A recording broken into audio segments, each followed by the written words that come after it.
Hello! Bienvenue dans cette vidéo qui va être une sorte de vlog, enfin pas un vlog traditionnel, pas une sorte de daily vlog ou weekly vlog ou daily vlog ou je ne sais pas quoi vlog. En fait, j'avais juste envie sur cette chaîne de faire des vidéos où à certains moments je vous filme des moments instantanés et puis ensuite je compile ça au montage, ça fait une vidéo qui commence à un moment et se termine je ne sais pas quand. J'avais juste envie de vous faire ce type de vidéo là sans prise de tête parce que je ressens que c'est vraiment ce que j'ai besoin de faire en ce moment sur la chaîne. Dans ma vie en ce moment, c'est pas très positif et vraiment j'avais ce besoin en fait de pouvoir communiquer avec vous d'une façon différente que dans les vidéos standards. J'avais vraiment ce besoin tout simplement de discuter comme ça, naturellement, avec vous, sans prise de tête, sans fioriture ni rien. Donc voilà, en plus les vlogs c'est vraiment quelque chose que j'ai envie de faire sur ma chaîne depuis 2016, donc depuis la création de ma chaîne. Et j'ai toujours repoussé les choses, d'abord parce que j'habitais chez mes parents et je me disais que ça allait les ennuyer que je filme moi, à côté en vloguant. Et puis ensuite, depuis j'habite toute seule depuis quelques années, mais voilà, je suis toute seule, je vis sans personne, sans animaux, donc je me suis dit que ça allait peut-être être un peu ennuyeux à la caméra, et peut-être que ça le sera. Et puis en plus de ça, je m'assume pas forcément au naturel, même si là je le suis pas tout à fait parce que j'ai quand même mis un petit peu de correcteur et de mascara. Mais bon, en fait j'ai envoyé balader tout ça là dernièrement et je me suis dit, allez, t'as envie de faire des vlogs, enfin des espèces de vidéos un peu comme ça, fais tes vidéos instantanées et te prends pas la tête quoi. Donc aujourd'hui on se retrouve et je me suis dit que pour commencer ça serait peut-être pas mal qu'on discute lecture, n'est-ce pas? Puisque en ce moment, comme beaucoup de personnes, je lis Grisha. En fait au départ je pensais voir juste la série Netflix puisqu'il y a une adaptation du Grishaverse, Grishaverse sur Netflix. Et au début je pensais juste comme ça voir la série, puis finalement ça a l'air un peu compliqué, je me suis dit autant lire le livre puisque en ce moment il y a plein de gens qui le lisent et qui ont l'air vraiment d'apprécier. Donc je me suis penchée sur les poches avant de découvrir qu'il y avait des rééditions qui étaient beaucoup trop canon. Donc plus cher parce que c'est des grands formats, mais est-ce que je pouvais passer à côté de ceci ? Absolument pas. Non, puis en plus ces livres sont trop agréables parce que la couverture est assez malléable. Du coup quand on lit ce livre on n'a jamais peur de casser le dos et ça c'est trop cool. Enfin la tranche plutôt. La tranche. Donc voilà, au niveau de l'histoire pour l'instant j'en suis un peu plus de la moitié. J'essaye de lire doucement, de pas aller trop vite parce que c'est vraiment trop bien et je savoure en fait. Aujourd'hui là ce matin je suis allée à la librairie. Et devinez ce que j'ai acheté. Le tome 2, donc le Dragon de glace. Et je pense que je risque de l'enchaîner en fait au tome 1. Ça fait super longtemps que j'ai pas fait ça avec une saga, mais c'est quand même possible.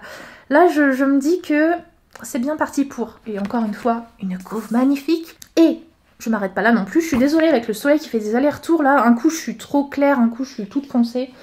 Mais en fait, en chemin pour aller à la librairie, ce matin...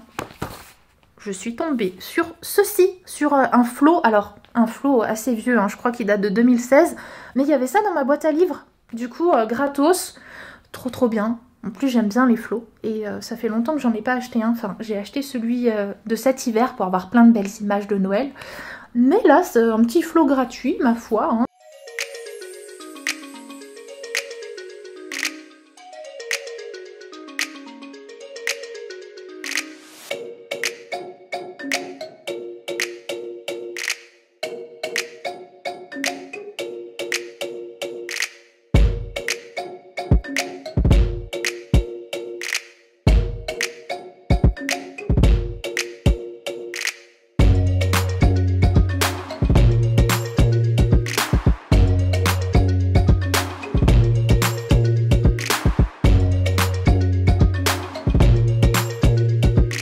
On se retrouve en plein milieu de l'après-midi, Je vous laissais ce midi et ensuite je suis allée manger devant le premier épisode de La Servante écarlate, enfin devant les premiers épisodes de la saison 4 parce que ça y est, la saison 4 a repris et j'ai une de mes meilleures amies qui m'a passé ses codes OCS, donc je suis trop heureuse parce que du coup ça y est, j'ai pu enfin débuter cette saison 4 qu'on a bien attendue parce que il n'y a pas eu de saison l'année dernière, du coup ça fait 2 ans qu'on attend une nouvelle saison de la série et j'étais trop impatiente de m'y remettre. Et ensuite, je suis passée à la médiathèque et je vais vous montrer. Alors, j'ai ramené Ne m'oublie pas parce que je vois cette bande dessinée un petit peu partout et apparemment c'est hyper touchant et c'est très beau, donc j'avais envie de voir ce que ça donnait en fait. Et loup. En fait, j'ai une histoire un petit peu particulière avec les loups. C'est une saga que je ne connaissais pas et que j'ai enfin découverte et j'ai lu tous les tomes dans le désordre, c'est du n'importe quoi. Genre j'ai commencé par Loup Sonata, donc le premier tome de la saison 2, le dernier tome sorti à ce jour, et ensuite je me suis fait toute la saison 1, mais j'ai fait selon les disponibilités de la médiathèque, donc là en fait j'ai lu tous les tomes sauf ce tome 2, donc c'est le dernier tome, le seul tome qui me manque à lire dans les loups et j'ai trop hâte. En fait je pense que je vais le lire maintenant. Là j'ai vu qu'il y avait sur Twitch il y avait MV et Étoile qui allaient streamer sur le jeu It Takes Two, qui est un jeu en duo qui est hyper sympa. Moi j'avais déjà vu JDG et Antoine Daniel streamer dessus et c'était trop bien. Donc là je pense que je vais mettre le stream. Je vais prendre mon goûter, bien évidemment d'abord, et ensuite je lirai Loup devant, ça va être trop bien.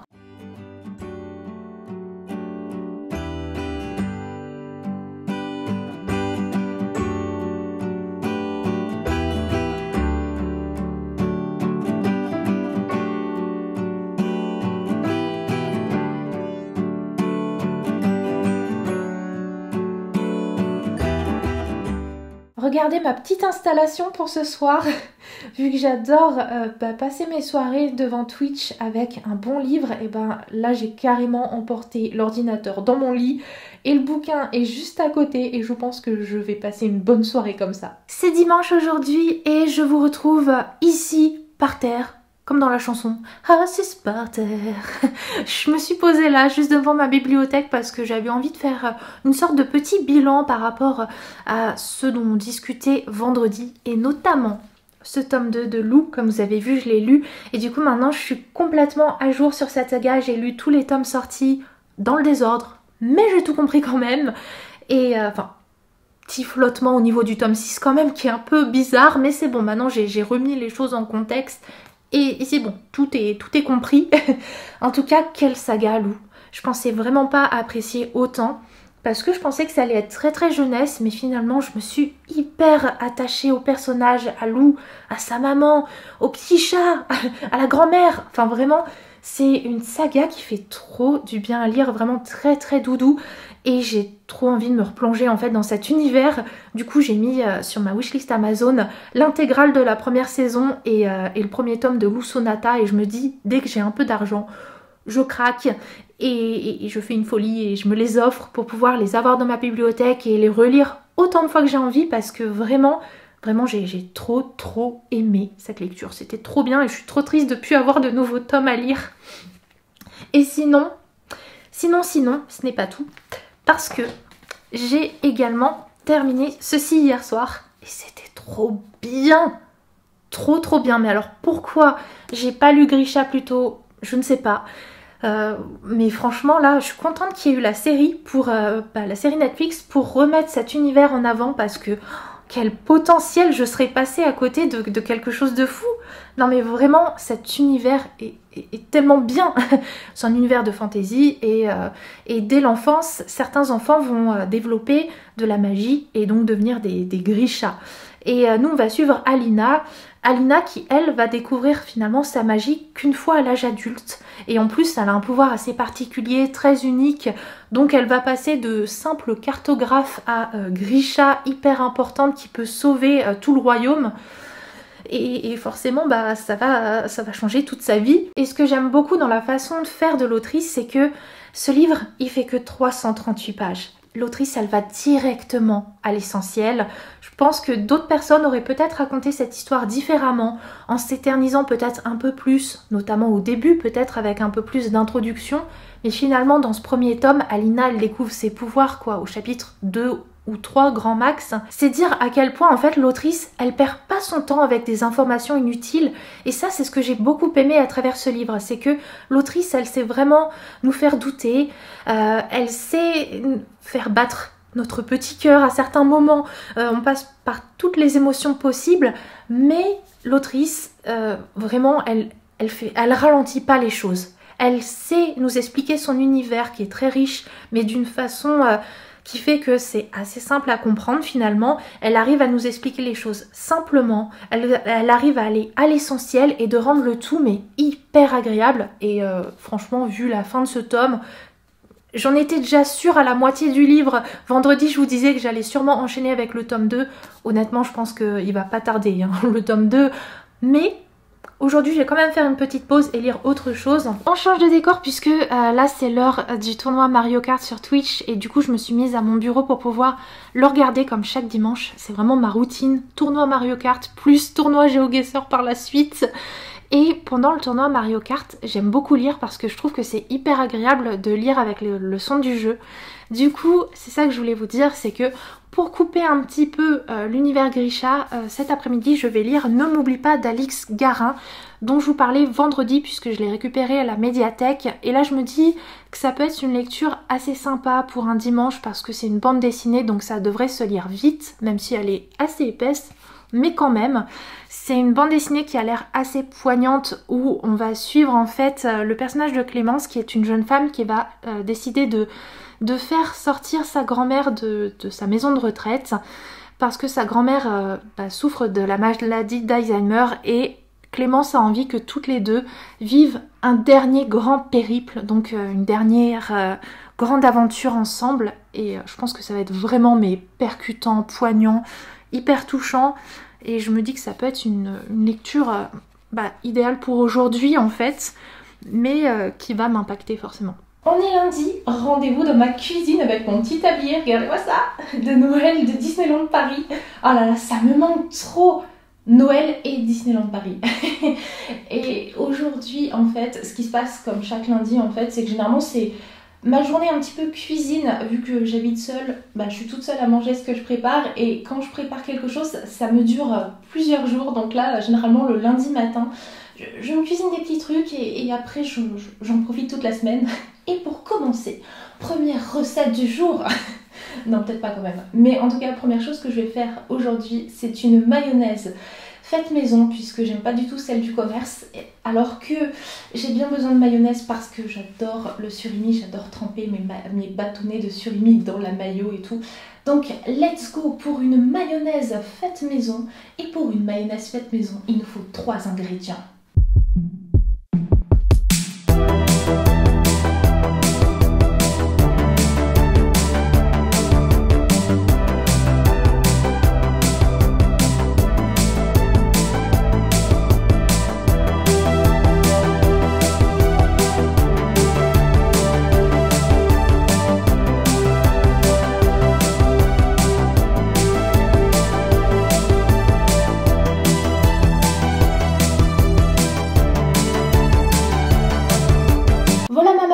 Elle est prête, je l'ai filmée, elle va aller au frigo. Faut qu'elle y reste au minimum 1 heure avant d'être consommée, histoire qu'elle soit bien fraîche. Et après, si vous posez la question, on peut la conserver sous plusieurs jours, pas énormément, mais quand même sous plusieurs jours, à condition de la remettre vraiment au frigo à chaque fois qu'on s'en est servi. Donc là, je la mets au frigo. Hop. On passe à la recette suivante qui est une tarte chèvre, tomate et moutarde. C'est une recette d'Enjoy Phoenix qu'elle a sortie sur sa chaîne de cuisine. Et depuis, c'est vrai que je l'ai beaucoup faite parce qu'elle est très facile à faire. Il n'y a pas besoin de beaucoup d'ingrédients et je la trouve très bonne. Donc pour cette recette, je vous la mettrai en barre d'infos. Mais nous avons besoin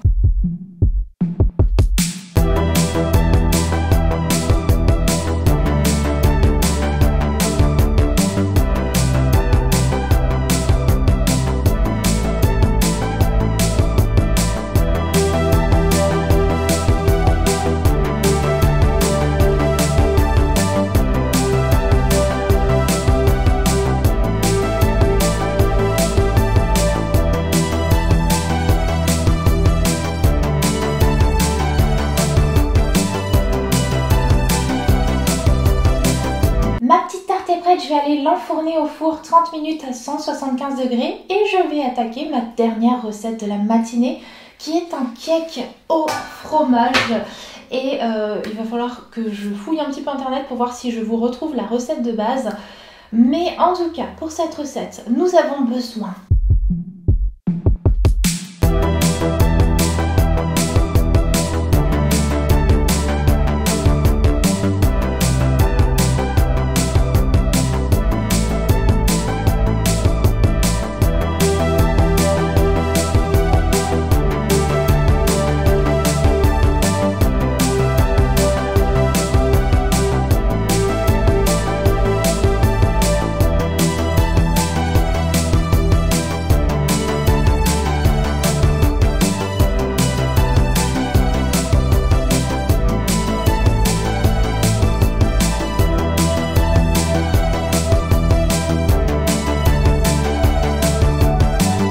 enfourné la tarte et le cake ensemble parce qu'ils avaient besoin de la même température et de la même durée de cuisson, donc je me suis dit comme ça je vais gagner du temps. Et en attendant que ça cuise, je me suis rendu compte que vendredi je vous parlais de la Servante écarlate et c'est tout en fait, je suis pas du tout revenue dessus. Alors effectivement j'ai commencé la saison 4 et même je suis à jour puisque en fait au moment de cette vidéo il y a 4 épisodes qui sont sortis et j'ai regardé les 2 premiers épisodes de la saison 4 vendredi et les 2 suivants samedi. Et sans spoil, je suis vraiment contente de ce que je vois à l'écran dans cette saison 4 parce que je trouvais que la saison 3 était un petit peu lente.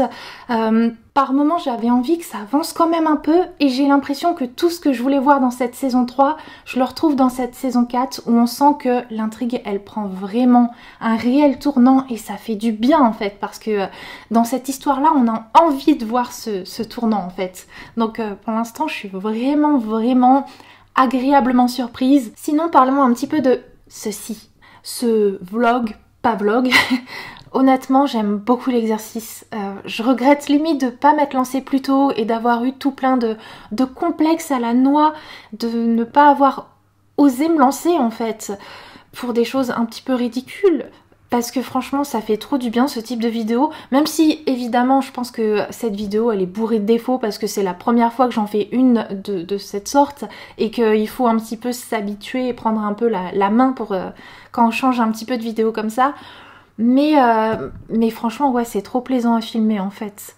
Et ça m'enlève un peu un poids des épaules et en plus de ça le fait de parler avec vous directement sur des choses un petit peu diverses, lecture, pas lecture, en fait ça me fait juste du bien. Voilà, vous m'avez remonté le moral pendant ces quelques jours où on était ensemble. Voilà, c'est cuit. Oh là là, ils sont petits pas beaux mes petits bébés.